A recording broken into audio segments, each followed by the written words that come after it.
গোপাল, যাচ্ছে গোপাল, ভাবছে গোপাল, হাসছে গোপাল, আসছে গোপাল, যাচ্ছে গোপাল, ভাবছে গোপাল, হাসছে গোপাল।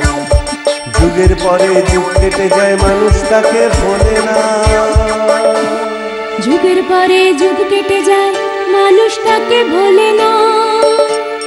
চলে না রে, চলে না রে, চলে না রে, চলে না, চলে না রে, চলে না রে, তাকে ছাড়া চলে না। এসে পরিচয় কীর্তন, হাসির রাজা, জ্ঞানের রাজা, রসিক রাজা গোপাল ভাঁড়। হাসির রাজা, জ্ঞানের রাজা, রসিক রাজা গোপাল ভাঁড়। হাসির রাজা, জ্ঞানের রাজা।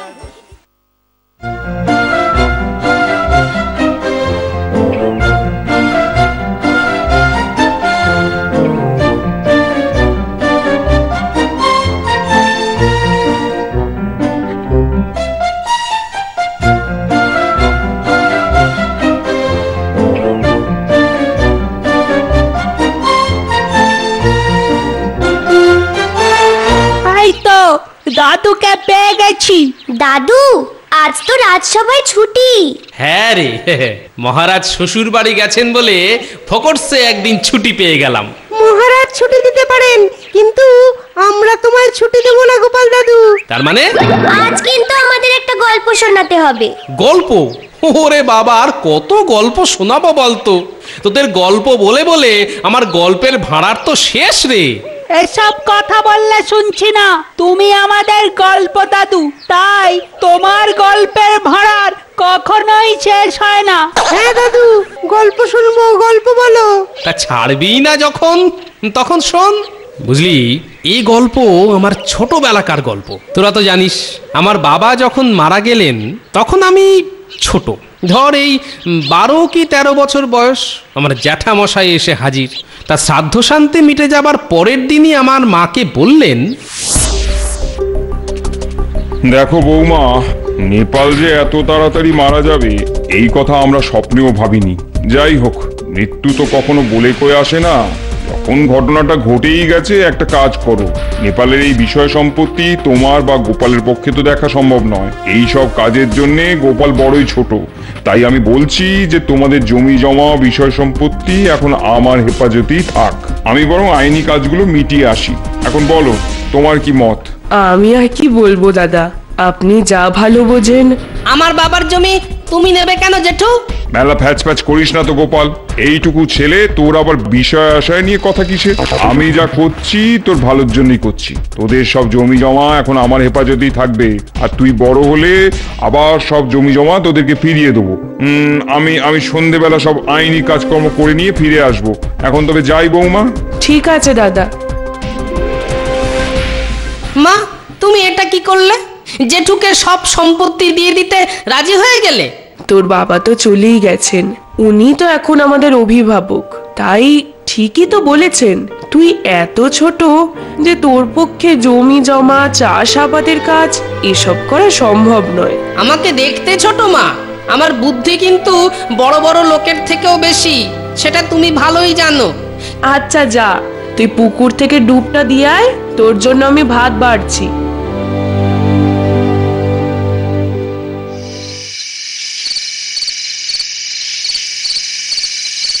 কই বৌমা, আরে কোথায় গেলে? হ্যাঁ হ্যাঁ দাদা, বলুন, কাজ হলো? হ্যাঁ, আমি একেবারে পাকা কাজ করে এসেছি। তুমি তুমি এইখানে একটা হস্তাক্ষর দিয়ে দাও তো। এর মানে হলো আজ থেকে তোমাদের সকল জমি জমা আমার কাছে থাকবে, মানে আমার তত্ত্বাবধানে আর কি। গোপাল বড় হলে আমি আবার এগুলো তোমাদের ফিরিয়ে দেবো। আচ্ছা দাদা।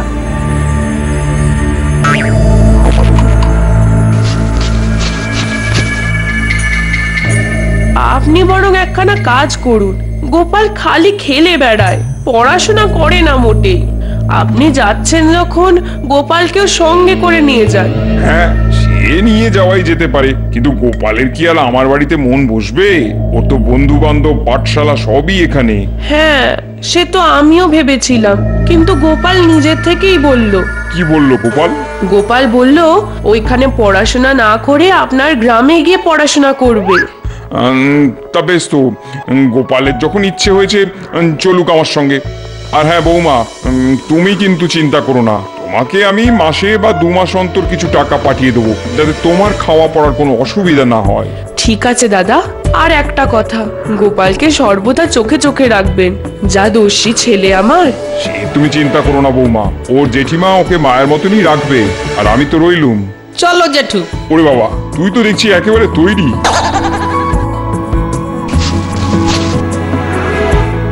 আসছি গো মা, সাবধানে থেকো।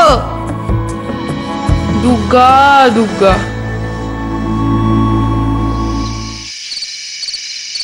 দুটো মিষ্টি কথা বলে আমার মায়ের মাথায় হাত বুলিয়ে সব জমি জমা হাতিয়ে নিলে। এখন আমাকেও নিজের বাড়ি নিয়ে যাচ্ছ বুড়ো। এবার দেখতে পাবে গোপালের লেজে পা দেওয়ার কি ফল হয়। আমাকে ছেলে মানুষ বলে সব জমি হাতিয়ে নেওয়ার জন্যে তোমাকেও শান্তিতে থাকতে দেব না আমি। হ্যাঁ, আমার নামও গোপাল।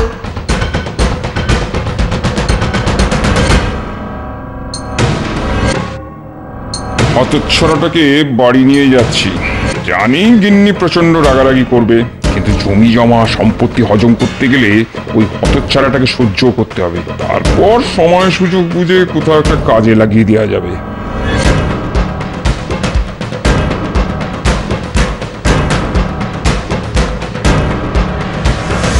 কই গো গিন্নি, এই দেখো কে এসেছে। বলো যা, অত চেঁচাচ্ছ কেন? বলি কি হয়েছেটা কি? এ কি গোপাল, তুই এখানে কি করছিস? গোপাল আজ থেকে এখানেই থাকবে, ওর পড়াশুনো বেড়ে ওঠার দায়িত্ব আমাদের। কেন, ওর তো বাপ মরেছে শুনলাম, এবার কি মাও? না না না না না না, তা নয়। গোপাল ছেলে মানুষ, তাই ওদের সব জমি জমার দায়িত্ব এখন আমার। আর যেহেতু ওর জমি জমার দায়িত্ব আমার, আর গোপালকে ওর মা একা সামলাতেও পারবে না, তাই গোপালকে নিয়ে এসেছি। গোপাল বড় হয়ে জমি জমার দায়িত্ব নিলে আবার নিজের বাড়ি ফিরে যাবে। ওহ, জমি জমার দায়িত্ব তোমার? বাহ বাহ বাহ বাহ বাহ, কি ভালো। তাহলে ঠিক আছে, থাক গোপাল এখানে থাক, মন দিয়ে পড়াশোনা করুক। গোপাল, মুড়ি খাবি? হ্যাঁ, আমি খেতে খুব ভালোবাসি জেঠিমা।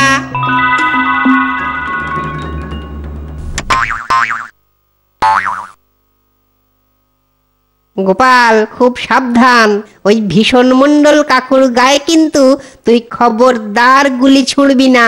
না না, আমি কিছুতেই প্রকাণ্ড মণ্ডল কাকুর গায়ে মারবো না। আচ্ছা ঠিক আছে, যাই হোক, ওই মণ্ডল কাকুর গায়ে ছুড়বো না। এই দেখ।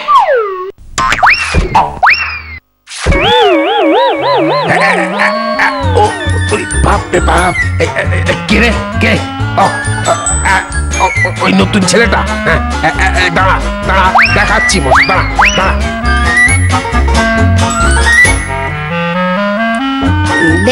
দেখলি গোপাল, তোকে অত করে বারণ করলাম। আমরা ছেলে মানুষ, খেলতে গেলে এরকমই হয়, সে প্রকাণ্ড মণ্ডল কাকু হোক বা ছোটখাটো মণ্ডল হোক। চল, আর চিন্তা না করে আমরা বাকি খেলাটা শেষ করি।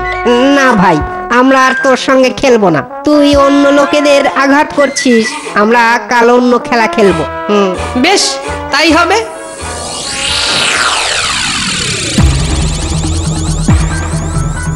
তুই সারা পাড়ার লোককে আঘাত করে বেড়াচ্ছিস।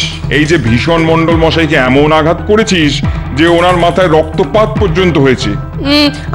আমি কি জেনে শুনে করেছি জেঠু? খেলতে খেলতে আমি গুলিটা মারলাম আর ওটা ওনার মাথায় লাগলো। তুমি কিছু করনি, তোমার গুলির জায়গায় ওনার মাথা চলে এসছে, এই তো। হতচ্ছাড়া, আজ তোর খাওয়া বন্ধ। না, খাওয়া বন্ধ করতে নেই মণ্ডল কাকু, আমি আপনাকে ইচ্ছে করে মানিনি। জেঠু ঠিকই বলেছে, আমার গুলির জায়গায় আপনার মাথা চলে এসেছিল, আর সামান্য এই অপরাধের জন্য আমার মতো একটা বালককে খাওয়া থেকে বঞ্চিত করবেন? আচ্ছা আচ্ছা, এই বাচ্চা ছেলে, ওকে এবারের মতো ক্ষমা করে দিন। এরপর থেকে কিন্তু একটু সাবধানে খেলো গোপাল।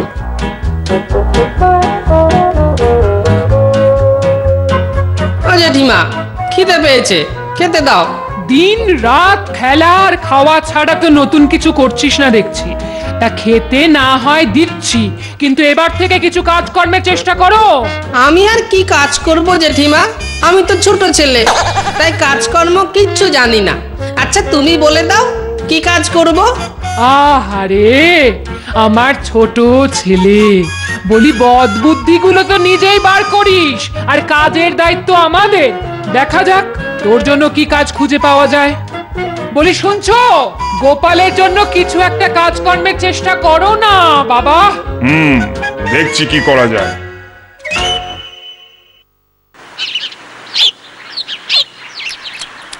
আচ্ছা খাওয়াটা এবার একটু বন্ধ কর, ঘরের কাজকর্ম তো একটু করতে পারিস নাকি?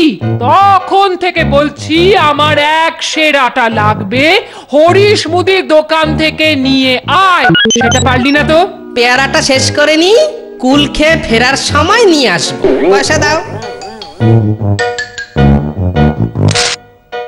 যত সব একটা এনে জুটিয়েছে বটে, আর সহ্য করতে হচ্ছে আমাকে। কাজকর্মের বালাই নেই, শুধু খাই খাই আর খাই, অকর্মার হদ্দ একটা। দেখুন না মন্ত্রী মশাই, মহারাজকে বলে আমার ভাইপোটার জন্য যদি একটা কাজের ব্যবস্থা করে দিতে পারেন, মহারাজকে বললে নিশ্চয়ই কিছু একটা ব্যবস্থা হবে। দেখো, আমি বললেই যে ওই মহারাজ কাজে নিয়ে নেবেন এমন তো কোনো কথা নেই। তাই কাজের ব্যাপারে ওই কথা না দিতে পারলেও চেষ্টা যে করব সেটা বলতে পারি, তবে কাজ হবেই সেটা কিন্তু বলতে পারছি না। না না, আপনার ওইটুকু কথাই যথেষ্ট। আমি জানি আপনি যদি একবার মহারাজকে বলেন তাহলে মহারাজ কথা ফেলতে পারবেন না। আচ্ছা আচ্ছা, আমি মহারাজের সঙ্গে কথা বলে কাল তোমায় জানাবো, তারপর মহারাজ ওই যেমনটি বলবেন তেমনটি হবে।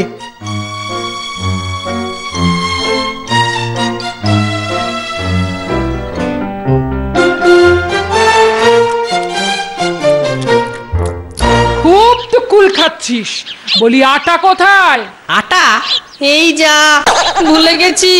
আটা ভুলে গেছিস? কিন্তু যে পয়সাটা দিয়েছিলাম সে পয়সাটা কোথায়? কুল গাছের কাঁটা লেগে আমার এই পকেটটা ছিঁড়ে গেছে জেঠিমা, তখনই পয়সা পড়ে গেছে। ওরে হতচ্ছাড়া, তোর জন্য আমার পয়সাও নষ্ট হলো। আজ কিন্তু আমি তোকে ছাড়বো না। দাঁড়াও, আমি কুল গাছে দেখে আসি। আজ তোর একদিন কি আমার একদিন। এদিকে আয়। এই পালাচ্ছিস কথা, দাঁড়া, এদিকে আয়। গোপাল, আমি তোর কাজের একটা ব্যবস্থা করেছি। মহারাজের সভায় যেতে হবে, মহারাজ তোর একটা পরীক্ষা নেবেন।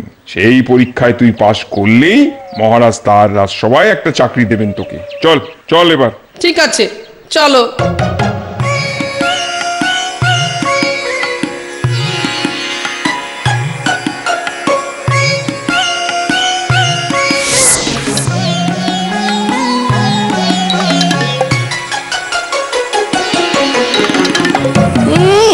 আমার জমি জমা থাকতে আমাকে যদি মহারাজের সভায় চাকরি করতে হয় আর পড়াশোনা লাটে তুলে দিতে হয়, তাহলে আর এখানে এলাম কেন? দেখি কি করা যায়।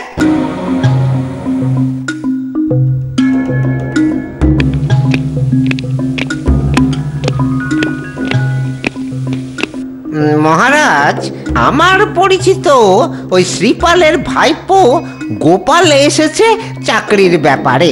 আপনি বলেছিলেন নিজে চাকরির ব্যবস্থা করে দেবেন। হ্যাঁ, তা তো বলেইছিলাম। আমার রাজসভায় একজন চাটুকারের প্রয়োজন। হ্যাঁ, ওই একটু ওই হাস্যরস না হলে কি আর ওই মহারাজের রাজসভা জমে? হ্যাঁ, কি বলো সভাকবি?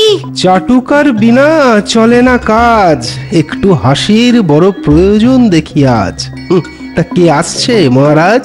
আসছে আসছে, ওই একটা বাচ্চা ছেলে আসছে। বাচ্চা ছেলে? সে যে হাসাতে পারে, তা সে খবর কোথা থেকে পেলেন? কি জ্যোতিষী, তোমার গণনা কি বলছে হে? এই সব তুচ্ছ জিনিসের গণনা আমি করি না। হাসি কিন্তু তুচ্ছ নয়। হ্যাঁ, শাস্ত্রে বলেছে ভালো থাকতে গেলে হাসিরও দরকার হয়। তা তো বটেই, তা তো বটেই।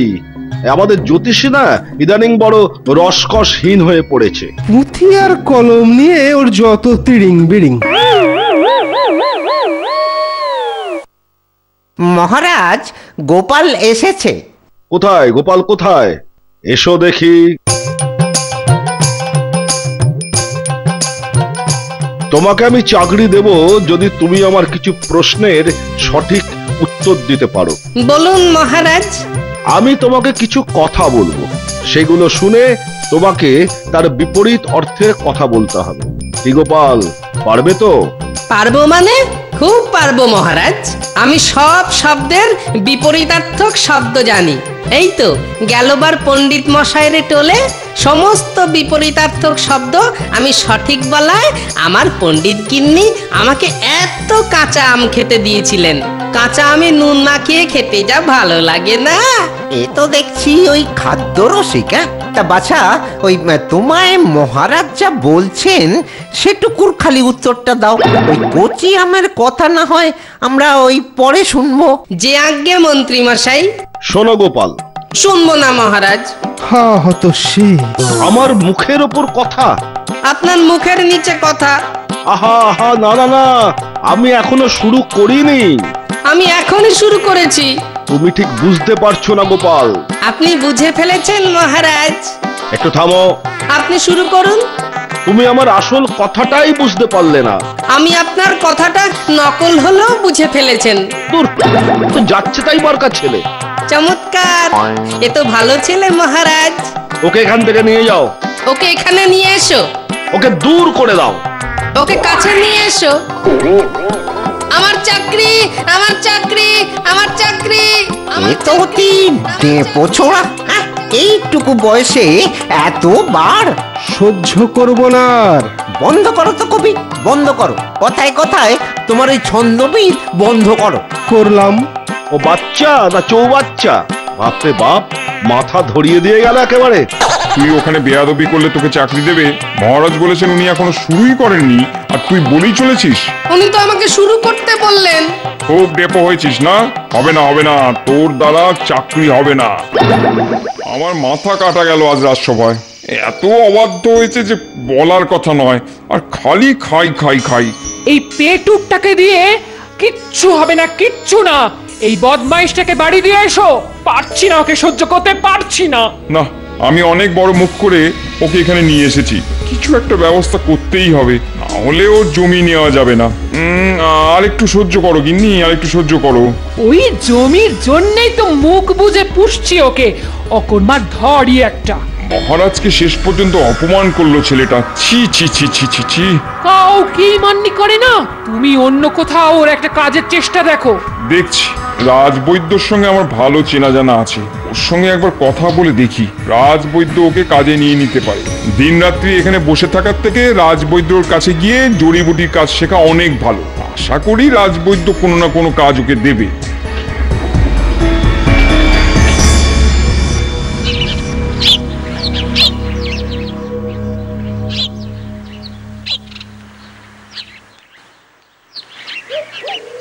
নমস্কার রাজবৈদ্য মশাই। নমস্কার নমস্কার। তা বলো, কেমন আছো শ্রীপাল? এই সকাল সকাল বৌমার শরীর ভালো তো? আগে আপনাদের আশীর্বাদে ভালোই আছে, তবে আমার একটা উপকার করতে হবে। হ্যাঁ হ্যাঁ, বলো বলো বলো, কি এমন উপকারের জন্য তুমি সকাল সকাল ছুটে এসেছো? বলো। বৈদ্যমশাই, এ হলো আমার ভাইপো গোপাল। গোপাল? বাহ, সুন্দর ছেলে। তবে তোমার স্থূলতা বেশ নজর কাড়ার মতো। এই বয়সে এত স্থূল হওয়া ঠিক না গোপাল, ঠিক না। হ্যাঁ, এই জন্যই তো দুশ্চিন্তা। স্থূলতা কমানোর উপায় নেই, কারণ ও কোনো কাজ করে না, খালি ঘরে বসে বসে থাকে, খায় দায় আর ঘুমোয়। তাই আমি আপনার কাছে নিয়ে এলাম ওকে। আপনি যদি ওকে কাজে রাখেন। হ্যাঁ, কাজ? হ্যাঁ, কাজের ছেলেরই আমার প্রয়োজন, কিন্তু ওকে তো একটা পরীক্ষা দিতে হবে। পরীক্ষা ছাড়া তো আমি কাজে রাখবো না।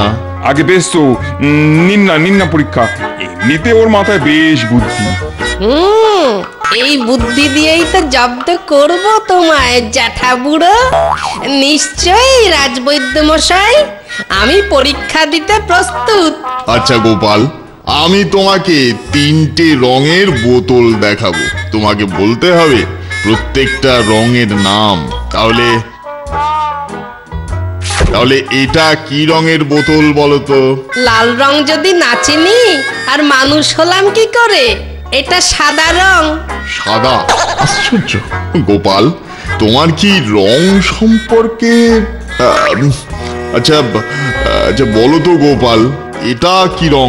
সবুজ বললেই তো চাকরি পাকা, তাহলে আর খাওয়া দাওয়া ঘুম হবে না, এখানেই বৈদ্যর সেবায় লেগে পড়তে হবে। এটাও সাদা। এ কি, তুমি এটাও সাদা দেখছো? এ তো জটিল বর্ণরোগ বাঁধিয়েছো দেখছি। হ্যাঁ, বেশ বেশ বেশ। এটা এটা দেখতে পাচ্ছ? এটা রং বলো তো বাবা। আগে এটাও সাদা রং। যা দিচ্ছি না, বাপ বাপ বলে আমায় ছেড়ে দিতে আর পথ পাবে না। না না শ্রীপাল, রং সম্পর্কে ওর সঠিক ধারণা নেই। ও রংকানা, তাই আমার কাছে ওকে কাজে রাখা সম্ভব নয়। না বলবেন না বৈদ্যমশাই, বলছি কিছু একটা কাজ, মানে কোনো খাটুনির কাজ। আমাদের বৈদ্যশালায় রঙের জ্ঞান না থাকলে কোনো কাজেরই সম্ভাবনা নেই। তুমি ওকে অন্য কোথাও নিয়ে যাও, মহারাজের হাতিশালায় বা ঘোড়াশালায়, বুঝলে, যেখানে ও খাটুনির কাজ করে খেতে পারবে। তাতে ওর এই স্থূলতা, বুঝলে, স্থূলতাও কমবে। তোর দ্বারা কিচ্ছু হবে না। রাজার কাছে চাকরি হলো না, রাজবৈদ্যর কাছে চাকরি হলো না, বাবা চলে গেছে, আমি আর কতদিন থাকবো যে তোকে বসিয়ে বসিয়ে খাওয়াবো? কি করে খেতে চাস তুই বল? আমি চাষ করে খেতে চাই। চাষ নড়তে পারিস না? তুই খাবি চাষ করে? চাষ করে খাবি তো কাল থেকে খেতে যা। কার খেতে? সে আমি একজন জমিদারকে বলে দেবো। আমি কি ভাগ চাষি নাকি যে অন্যের জমিতে গিয়ে চাষ করব? আমার নিজের জমি কোথায়? তুমি তো আমার সব জমি নিয়ে নিয়েছো। আমি আমার নিজের জমিতে চাষ করব, অন্যের জমিতে দিন মজুরি করব না। দাও আমার জমি আমায় ফিরিয়ে দাও, আর না দিলে কিন্তু চেঁচিয়ে পাড়া মাত করে ছাড়বো। হ্যাঁ ঠিক আছে ঠিক আছে, তোর জমি আমি তোকেই দিয়ে দেবো। তোর মতন ছেলেকে ঘরে বসিয়ে পোষার থেকে জমি ফিরিয়ে দেওয়া ঢের ভালো। আমি কালই তোকে তোর জমি ফিরিয়ে দেবো, তুই বাড়ি গিয়ে চাষ করেই খাস। খাবই তো। আমার জমি হাতিয়ে নেওয়ার ক্ষমতা ইহ জগতে কারো নেই, কথাটা মনে রেখো। তারপর কি হলো? কি আবার হবে, পরের দিনই আমি মায়ের কাছে ফিরে এলাম, আর আমার জ্যাঠা সুরসুর করে আমার বাবার সব জমি ফিরিয়ে দিল আমাদের। ছোটবেলা থেকেই তোমার কি বুদ্ধি, তাই না দাদু? আরে বুদ্ধি না থাকলে কি হয়? ওই যে কথায় বলে না, বুদ্ধি যস্য বলং তস্য, আর সোজা বাংলায় বুদ্ধির জোরে জমি ফিরে পাওয়া। হ্যাঁ